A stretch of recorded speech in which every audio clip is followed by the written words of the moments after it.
In the early hours of the morning, Akane Nishino awakens to a new day, engaging in her usual routine of taking a refreshing shower. As she prepares herself for school, a personal driver arrives to transport her to her destination.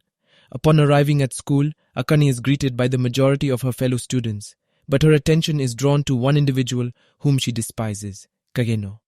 Despite her sentiments, she politely exchanges greetings with him. However, Kageno, in a slip of the tongue, addresses her as Nishimura.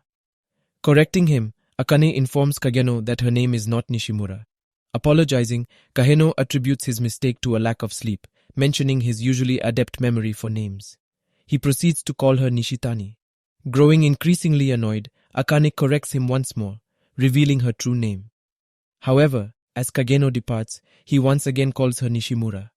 Observing this recurring error, Akane notes that her disdain for Kageno does not stem solely from his inability to remember her name, but also from his apparent lack of attention, even when his eyes seemingly meet hers. His gaze always seems to wander to a distant place. Unbeknownst to Akane, her life takes an unexpected turn when she becomes a victim of kidnapping. During her middle school years, she had faced a scandal that forced her to take a hiatus from her show business career. Since then, she has concealed her true self behind a mask, assuming the role of the teacher's pet to win favor with the educators, and portraying the image of a popular girl to garner the affection of her peers. Careful to avoid any animosity, Akane ensures that no one harbors ill feelings toward her. After school one day, she attempts to contact her driver, only to discover that he has been attacked by a group of men. Left with no choice but to walk home, a situation she has not encountered since her troubling incident in middle school, Akane finds herself falling into the clutches of the very men who assaulted her driver. As she loses consciousness, she catches a glimpse of Kageno approaching, an unexpected presence in this dire circumstance. Later, Akane regains consciousness, finding herself bound within the confines of a warehouse. One of her captors, acknowledging her as the daughter of the influential Nishino Zaibatsu, admonishes her for venturing out alone at night. Another kidnapper assures her that once they secure a ransom, she will be released unharmed. Unbeknownst to them, Kageno, Rom outside the premises, carefully observes their actions. Changing his attire and donning a mask, Kageno prepares to intervene. The lead kidnapper reveals his sadistic intentions toward Akane, mentioning that this marks her second abduction, with the previous incident involving a stalker. However, Kageno, making his presence known, descends from the roof window, identifying himself as a stylish ruffian slayer.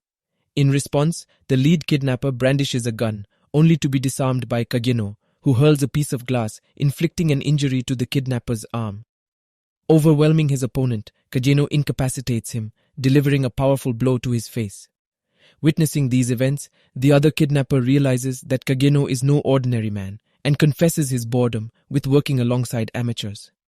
Revealing his background as a former military personnel, the second kidnapper draws a knife and launches an attack against Kageno. Employing crowbars as his defense, Kageno manages to disarm his assailant but finds himself momentarily overwhelmed. Determined to overcome the odds, Kageno unleashes the potential he discovered in wielding crowbars during his encounters with bikers.